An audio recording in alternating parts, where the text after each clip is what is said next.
नमस्कार मित्रों, मैं आज फिर से आप लोगों का मैथमेटिक्स की क्लास में स्वागत करता हूं। आज अपन जो पढ़ रहे हैं वो 12th क्लास की मैथमेटिक्स का एक्सरसाइज 1.2 है और ये वीडियो जो मैं लेके आया हूं वो है आपका पार्ट 5। पार्ट 5 जो वीडियो है उससे पहले आपको सारा कंसेप्ट अच्छे से क्लियर हो जाए, इसके लिए आप लोग पार्ट 1 से पार्ट 4 तक अच्छे से देखें और फिर ये वाला पार्ट 5 भी पूरा कंप्लीट देखें ताकि आपको पूरा कंसेप्ट क्लियर हो सके। और ये सारी चीजें हमारे प्लेलिस्ट में क्रमबद्ध तरीके से उपलब्ध हैं, तो आप अच्छे से वहां से जाके इन्हें देख सकते हैं। और आप लोग इसी प्रकार हमारे साथ अच्छे से जुड़ रहे हैं ताकि हम अच्छी अच्छी चीजें आप लोगों के पास या आपके साथ अच्छी चीजें लेके आ सके। तो अब अपन शुरू करते हैं एक्सरसाइज 1.2 का क्वेश्चन नंबर 1। लेकिन उससे पहले मैं कुछ रिवीजन कर दूं आपका लास्ट पार्ट के अंदर मैंने क्या बताया था। तो यहां पर एक वर्ड लिखा हुआ है प्रतिलोम। तो प्रतिलोम के बारे में पार्ट 4 के अंदर अच्छे से समझा दिया मैंने। प्रतिलोम का प्रांत समझाया है, प्रतिलोम का परिसर समझाया है, प्रतिलोम फलन कैसे होता है, कब प्रतिलोम फलन बनता है, तो पूरी बेसिक जानकारी आपको पार्ट 4 में मिल जाएगी। तो अब करते हैं अपन क्वेश्चन फर्स्ट ये है, यदि a बराबर 1 2 3 4 यानी 1 2 3 4 इसकी लिमिट तय हो गई है कि भाई इससे बाहर ना जाए आप लोग। उसके बाद b बराबर है ABCD स्मॉल ABCD, और आप लोगों को पता होना चाहिए कि समुच्चय के अंदर जो भी अवयव होते हैं वो स्मॉल लेटर में ही लिखे जाते हैं। वो तो a से b में 4 एकेकी आच्छादक फलन है। 4 एकेकी आच्छादक फलन। कोई भी फलन प्रतिलोमी फलन कब होता है? कोई भी फलन प्रतिलोम फलन कब होता है? जब वो एकेकी आच्छादक हो। इस चीज को ध्यान रखें, रटने की जरूरत नहीं है, दिमाग में एक चीज फिक्स कर ले कि अगर वो एकेकी आच्छादक है कोई फलन तभी वो प्रतिलोम फलन संभव है। और अच्छे से समझा रखा है ये चीज। तो परिभाषित कीजिए 4 एकेकी आच्छादक फलन के रूप में परिभाषित कीजिए। 4 बनाने हैं, इसमें ध्यान रखना। और उनके प्रतिलोम फलन भी बताइए। सिंपल सा क्वेश्चन। आपको क्या दिया हुआ है? दिए गए समुच्चय आपके पास a और b, a के अवयव 1 2 3 4 और b के अवयव a b c d। अपन को क्या करना है इसके अंदर? a से b में 4 एकेकी आच्छादक फलन बताने हैं। क्वेश्चन का पहला यही सॉल्यूशन है। a से b में 4 एकेकी आच्छादक फलन परिभाषित कीजिए। तो देखिए मैंने इनको 4 बार अरेंज किया है। a के अवयव b के अवयव, ये a के सारे अवयव a में रख दी, b के सारे अवयव b में रख दी, और इसी प्रकार मैंने 4 चीजें लिखी हैं। एकेकी और आच्छादक। एकेकी आच्छादक फलन होता क्या है? एकेकी का मतलब एक एक अवयव का एक एक अवयव के साथ संबंध, और आच्छादक का मतलब क्या होता है कि b के अंदर जितने भी अवयव मौजूद है वो a के प्रतिबिंब है। यानी इन चीजों की ये क्या है? प्रतिबिंब। कोई भी प्रतिबिंब चूकना नहीं चाहिए। मतलब इसके अंदर जितने भी अवयव मौजूद हैं उन सब का संबंध किससे बनना चाहिए? a से। तो दोनों जब मिलेंगे तो एकेकी आच्छादक बनना चाहिए। तो देखिए सिंपल सा, पहले तो 1 का a से संबंध, 2 का b से, 3 का c से और 4 का d से। पहला क्रम फिक्स हो गया। दूसरा, एक बार अपन सारे अरेंज कर लेते। अगर मैं आपको कहूं 1 का प्रतिबिंब a b और 2 का प्रतिबिंब a, पॉसिबल है? 3 का c और 4 का d, सिंपल सा। अब अगर मैं कहूं कि 1 का प्रतिबिंब a, 2 का प्रतिबिंब c और 3 का प्रतिबिंब b, ये जो मैंने क्रॉस किया है वो बीच में लेके आ गया। 4 का b, रटने की जरूरत नहीं है इस चीज को। 1 का प्रतिबिंब a रखा, 2 का b रखा, 3 का d कर दिया और 4 का c कर दिया। सिंपल सा। तो 4 एकेकी आच्छादक फलन बन गए।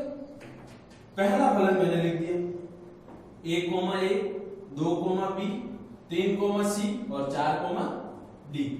अपन को एक चीज और पूछी, क्या निकालना है इसका? प्रतिलोम फलन भी निकालना है। तो प्रतिलोम फलन कैसे निकालूंगा? a आगे और 1 पीछे।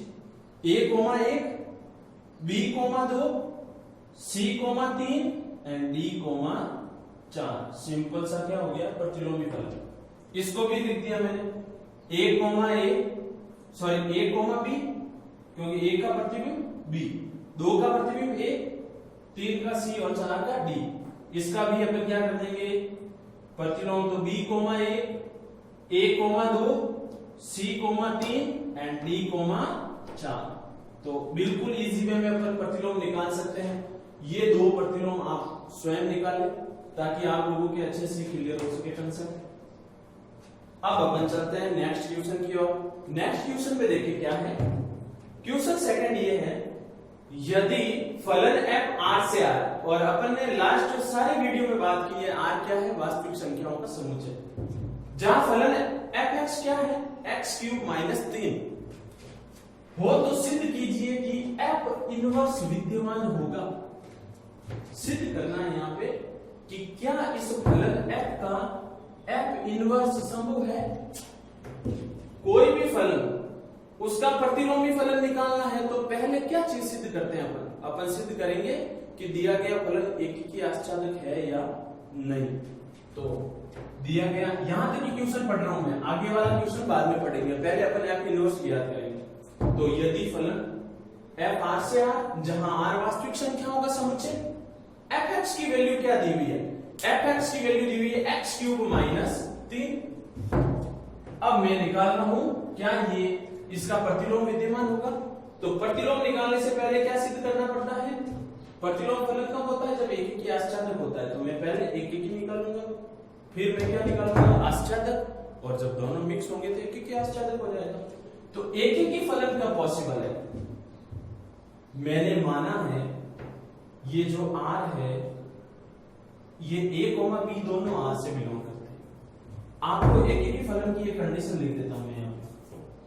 एककी फलन की कंडीशन ये होती है कि इधर जो भी अवयव है ये सारे एक का एक से संबंध होना चाहिए, बस ये चीज दिमाग में फिक्स कर लो, नाम से भी तय हो रहा है। एफ ए बराबर एफ बी है, यानी a, b अगर दोनों r से बिलोंग है तो एफ ए और एफ बी दोनों बराबर होने चाहिए, यानी एफ ए का जो रिजल्ट है वो एफ बी के बराबर आना ही चाहिए। एफ ए कहां से लाऊंगा, मेरे पास एफ एक्स की वैल्यू क्या दी हुई है, x³ - 3, तो a की जगह a³ कर दिया और -3, b³ -3, -3 से -3 कैंसिल, क्योंकि बराबर है ना बीच में। a³ बराबर b³ है तो a³ बराबर b³ आप लोगों को मालूम होना चाहिए कि क्यूब से क्यूब कैंसिल हो जाता है क्योंकि बीच में इक्वल है। तो क्या रिजल्ट आया, a बराबर b हो गया, यानी इधर a और इधर b, a किसके बराबर हो गया, b के, तो एफ ए बराबर एफ बी हो गया, यानी a बराबर b, और a और b किससे बिलोंग करते हैं, शुरुआत में कहां से लिया था, r से, और क्वेश्चन की शुरुआत हुई उसमें r वास्तविक संख्याओं का समुच्चय, तो एक अवयव का एक अवयव से संबंध, इसका मतलब दिया गया फलन एक की फलन है। चलो एक की फलन का कांसेप्ट क्लियर हो गया। अब देखता हूं क्या ये आश्चादक फलन है। आश्चादक फलन होने के लिए क्या कंडीशन है, आश्चादक फलन में होता है कि ये और ये दो, इसमें कुछ अवयव मौजूद है और इसमें भी कुछ अवयव मौजूद है। इधर जितने भी अवयव मौजूद है, 3 हो या 4, उसमें कोई अवयव छूटना नहीं चाहिए, ये कंडीशन है किसकी, आश्चादक की। तो मैंने माना है कि इसमें अवयव जैसे b मौजूद है, तो b किससे बिलोंग करे, r से, ये a है तो ये b है, r से बिलोंग करे, और इधर वाली वैल्यू क्या होती है, सहप्रांत, लास्ट वीडियो में अच्छे से समझाया मैंने। यदि संभव हो तो माना b का पूर्व प्रतिबिंब r में a है, b का, समझिए इस चीज को, b का, इस b का पूर्व प्रतिबिंब इधर ही होगा, a में, इस a में, सॉरी r में कोई a है, यानी यहां पर कोई पूर्व प्रतिबिंब a है, तो f a को मैंने किसके बराबर किया, b के। f a की वैल्यू कैसे आएगी, f x बराबर x³ - 3 है, तो यहाँ a रखूंगा तो a³ - 3 हो जाएगा, तो a³ - 3 मैंने रख दी, बराबर में है b, 3 उधर जाएगा तो प्लस का हो जाएगा, इसको सॉल्व करते हैं, a³ बराबर 3 उधर जाएगा तो b + 3 हो जाएगा, और जब पावर 3 वो हटेगी तो उधर क्या बन जाएगा, क्यूब रूट बन जाएगा, तो मैंने 1/3 कर दिया। क्यूब रूट का मतलब यही होता है, अगर क्यूब रूट हो तो उसको ब्रैकेट के ऊपर पावर 1/3 हो जाती है। यहाँ पे जितनी लिखा हुआ मिलेगा, जैसे 4 लिखा हुआ मिले, 5 लिखा हुआ मिले, तो 1/5, 1/4 ऐसे होता रहेगा। तो a की वैल्यू क्या आ गई b प्लस 3 1/3। अब समझने लायक चीज ये है कि इस रिजल्ट को अच्छे से देखें और समझे। यहां पे b का कुछ मान रखो, b का कुछ भी मान रखो, जैसे मैं ये चीज यहां लिख रहा हूं, आपकी वैल्यू आ रही है a बराबर b प्लस 3 की पावर 1/3। b का कोई भी मान रखो और उसका सॉल्यूशन करो, जैसे 1 प्लस 3 1 रख दिया, ऊपर 1/3 है, तो ये 4 की पावर क्या हो जाएगी 1/3 हो जाएगी सॉल्यूशन। मेरे कहने का मतलब बस इतना ही है, क्या ये a का मान है, a का मान है, यानी मेरे को a का रिजल्ट हर कंडीशन में मिलेगा या नहीं मिलेगा। 2 रखूं तो 2 प्लस 3 यानी 5 की घात 1/3 हो जाएगी। समझिए ये आ रहा है किसका मान a का, a का मान आया 4 की पावर 1/3, ये किसका मान आया a का। b का कितना मान रखा था आपने 1 रखा, b का मान आपने 1 ही रखा था। अगर मैं 2 रख दूं b की वैल्यू, ये लो b की वैल्यू 2, तो 2 प्लस 3 5 हो जाएगा, तो 5 की पावर 1/3 हो जाएगी। तो ऐसी हर कंडीशन में b का मान रखूंगा तो a का आएगा, इसका मतलब प्रत्येक अवयव का संबंध बन गया, संबंध बन गया। इसका मतलब ये कौन सा फलन हो गया, आश्चादक हो गया। ये देखिए r के प्रत्येक अवयव का पूर्व प्रतिबिंब a प्रांत r में विद्यमान होगा, अतः f r से r आश्चादक फलन होगा। फलन एक एक भी था और आश्चादक भी है, तो फलन पूरा अगर मिला तो क्या बनेगा, एक एक ही आश्चादक फलन बन जाएगा। जब फलन पूरा एक एक ही आश्चादक फलन बन गया है तो क्या इसका f इनवर्स विद्यमान होगा इसमें, 100% पहली चीज सिद्ध हो गई है। अतः फलन f का f इनवर्स मौजूद होगा। तो इस प्रकार आप बिल्कुल इजी वे में f इनवर्स ज्ञात कर सकते हैं। फिर अपन को f इनवर्स का सूत्र निकालना है और ये दो मान निकालने हैं। तो अब नेक्स्ट क्वेश्चन में क्या पूछा है, f इनवर्स का सूत्र भी ज्ञात कीजिए। f इनवर्स का सूत्र ज्ञात करने से पहले आप लोगों को मालूम होना चाहिए कि अपन ने fx बराबर y किया था, fx बराबर y।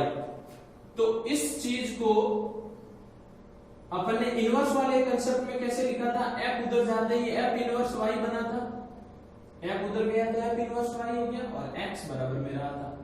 तो ये चीज लेके अपन को f इनवर्स का क्या बनाना है, फॉर्मूला बनाना है। तो f इनवर्स y बराबर x है। तो यहां पर ध्यान देना है कि f इनवर्स y बराबर x है, तो उल्टा लेके चलना है क्योंकि फॉर्मूला बनाना है। तो इसको वापस सॉल्व करो तो क्या बनेगा, f उधर जाएगा तो fx बराबर y हो जाएगा, सिंपल सा। दोनों कांसेप्ट एक दूसरे के ऑपोजिट है। fx बराबर y है मेरे पास, fx बराबर y है और fx का मान भी है मेरे पास। fx का मान कितना है, fx का मान है x क्यूब माइनस 3। fx का मान रख दीजिए यहाँ, x क्यूब माइनस 3 बराबर में क्या है y, माइनस 3 उधर जाएगा तो x क्यूब बराबर y प्लस 3 हो जाएगा। 3 यहां से हटेगा तो क्यूब रूट यानी पावर 1/3 हो जाएगी। ये किसकी वैल्यू है, x की वैल्यू। अपन ने f इनवर्स y को क्या माना था, x। तो ये इक्वेशन फर्स्ट है, ये इक्वेशन 2। तो इक्वेशन 2 को 1 में पुट कर दूं मैं, तो 2 में क्या आया y प्लस 3 की पावर 1/3। तो f इनवर्स y बराबर x की वैल्यू y प्लस 3 की पावर 1/3। तो अब इसमें ध्यान दें, ये y तो पूरा कंसेप्ट y में चल रहा है। अगर आपको y f इनवर्स y की वैल्यू पूछे तो इससे निकाल सकते हो, और अगर आपको f इनवर्स x पूछे इनवर्स, तो यहाँ x पुट करूंगा तो यहाँ पे भी x प्लस 3 कर दूंगा और पावर 1/3 हो जाएगी। ऐसे ऐसे कैसे, अब आपका काम ये रहेगा कि आप f इनवर्स 24 और f इनवर्स 5 की वैल्यू निकालोगे। f इनवर्स 24 और f इनवर्स 5। 24 यहां रखोगे, समझिए 24 यहां रखोगे तो यहां पे भी रखना पड़ेगा। 24 और 3 कितना होता है 27। 27 किसका क्यूब है, 3 का, क्योंकि 1/3 है। तो इस 24 का आंसर कितना आ जाएगा, 3 निकालना आपको। 5 रखूं तो 5 और 3 8 होता है, और 8 किसका क्यूब है, 2 का। तो 2 की पावर 3 से 3 कैंसिल होगा तो 2 अपना क्या हो जाएगा, आंसर। तो अब अपन चलते हैं नेक्स्ट क्वेश्चन की।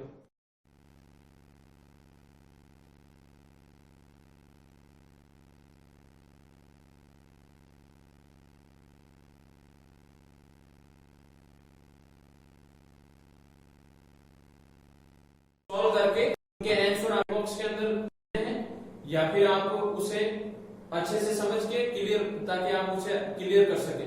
तो अब अपन करते हैं क्वेश्चन। क्वेश्चन ये है कि यदि a बराबर 1 से 4 तक है, यानी ये इसकी लिमिट है, और b की लिमिट भी आपके पास है और c की लिमिट भी आपके पास है, यानी इस रेंज से बाहर नहीं जाना चाहिए, तथा फलन f a टू b और फलन f a टू b है, जहां fx का मान है 2x + 1 और फलन g b टू c, और आपको ये दो मान दिए हुए हैं। यहाँ पे अपन ने क्वेश्चन के अंदर gx की वैल्यू रखनी है, gx बराबर आपके x² - 2, ये गिवन है क्वेश्चन के अंदर। तो आपको ये दो चीजें ज्ञात करनी है, लेकिन वो भी किसके रूप में? क्रमित युग्मों के रूप में। तो a, b और c सारी वैल्यू मैंने पुट कर दी। f फलन a से b है, g b से c है, और दो फलन है सिंपल से, जहां fx का मान कितना दिया हुआ है 2x + 3 और gx का मान कितना दिया हुआ है x² - 2। ये अपन ने क्वेश्चन के अंदर यहां रखना है, ठीक है। तो fx और gx की वैल्यू दी हुई है। अब करना क्या है, GOF, ध्यान दें ये चीज समझे, GOF इनवर्स चाहिए। इनवर्स निकालना मतलब प्रतिलोम निकालना। प्रतिलोम निकालने के लिए पहले GOF तो आएगा, तभी अपन प्रतिलोम ज्ञात कर पाएंगे। और किसी भी चीज का प्रतिलोम ज्ञात करने के लिए अपन क्या करते हैं, उसको पहले एकीकी आश्चर्यक सिद्ध करते हैं। तो आपको एक्सरसाइज 1.2 के अंदर प्रत्येक क्वेश्चन में ये कांसेप्ट अप्लाई करवाना है।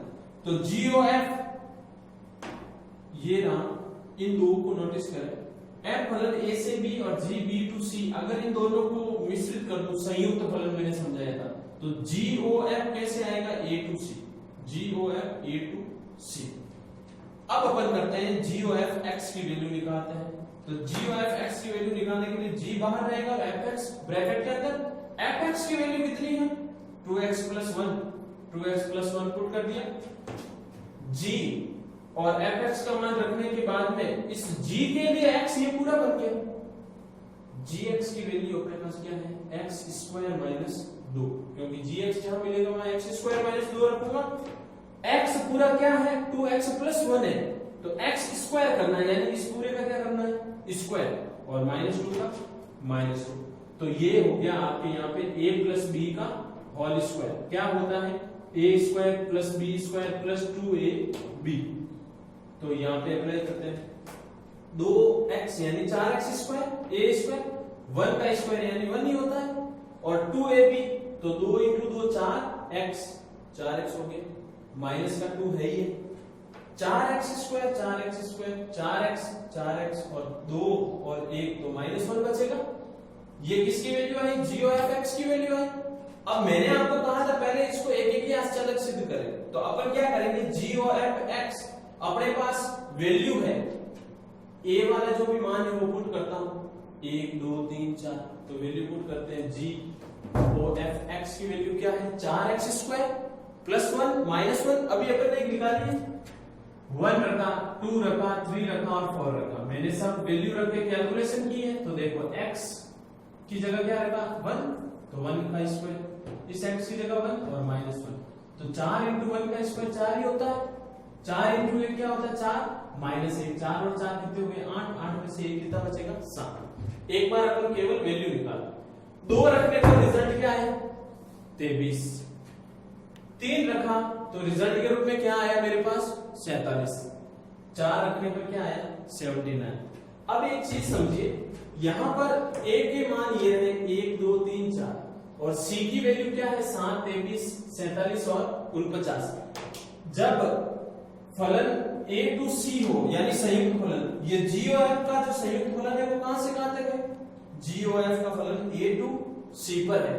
तो जो भी अपन ने a वाले मान यहां पुट किए हैं उससे अपन को c के जितने भी मान है वो मिले हैं या नहीं मिले, बिल्कुल मिले हैं। तो उसके कारण इस a के जितने भी अवयव हैं वो c के प्रत्येक अवयव से संबंधित है। तो ये फलन क्या हुआ GOF a टू c एक ही आश्चर्य फलन हो गया। एक ही आश्चर्य फलन हुआ तो इसका प्रतिलोम बिल्कुल संभव है। तो इसका प्रतिलोम इनवर्स ये a टू c था तो मैंने c टू a कर दिया, तो GOF इनवर्स क्या हो जाएगा 1,7 था तो 7,1, 23,2, 47,3 और 79,4। ये चीज अपन को निकालनी थी, तो पहला कंसेप्ट तो हो चुका है अपना। अब अपन F inverse o g inverse निकालते हैं। F inverse o g inverse अगर मेरे को ज्ञात करना है तो इसके लिए मेरे को एफ इनवर्स एक्स चाहिए और जी इनवर्स एक्स चाहिए। इस चीज को ध्यान दें, ये दोनों वैल्यू चाहिए मेरे को, तो ये दोनों वैल्यू निकालूंगा मैं। एफ इनवर्स एक्स और जी इनवर्स एक्स कैसे निकालूंगा? फलन एफ ए टू बी है और फलन बी टू सी है। अगर मैं एफ इनवर्स निकालूं तो एफ इनवर्स क्या हो जाएगा? बी इधर ए उधर, जी इनवर्स सी और बी उल्टा हो गया। मैंने अभी लास्ट ट्यूशन में समझाया कि ये चीज आपको एफ इनवर्स वाई बराबर क्या मानना है? एक्स। तो इससे एफ एक्स बराबर क्या हो जाएगा? वाई। जी के लिए जी इनवर्स वाई, जैसा फलन दिया हुआ उसके अकॉर्डिंग बराबर एक्स, तो जी एक्स बराबर क्या हो जाएगा? वाई। आपके पास एफ एक्स का मान कितना है? एफ एक्स का मान आपके पास दिया हुआ है, एफ एक्स का मान है 2x प्लस 1, 2x प्लस 1। तो एफ एक्स की वैल्यू रखी 2x प्लस 1 बराबर में है y का y। x इधर 1 उधर गया तो y माइनस 1 हो गया और गुणे में था 2 तो भाग में चला गया। x की वैल्यू आ गई y माइनस 1 बटा 2, तो f इनवर्स y बराबर क्या हो गया? y minus 1 upon 2। क्यों? क्योंकि x का जो मान आया है ये x किसके बराबर है? f इनवर्स y के बराबर है, तो f इनवर्स y बराबर x है, तो ये वैल्यू मैंने यहां पुट कर दी। अब मैं ऐसे कैसे y का मान आया वैसे वैसे f इनवर्स x निकालूंगा, तो y की जगह x माइनस 1 अपॉन 2, ये किसका मान आया? f inverse x। ऐसे कैसे g इनवर्स x निकाल लिया मैंने, ये g इनवर्स x की वैल्यू आ गई। अब आपको क्या करना है? अब आगे वाला क्वेश्चन, अभी क्वेश्चन पूरा सॉल्व नहीं हुआ है, ये काम आप लोगों का है। आपको काम ये करना है कि जो वहां पे वैल्यू आई है उसके अकॉर्डिंग अपन को इसकी वैल्यू निकालनी है। किसकी? F inverse o g inverse. तो F inverse o g inverse निकालने के लिए मेरे को पहले इसका बनाना भी तो पड़ेगा, इसको अरेंज करना पड़ेगा।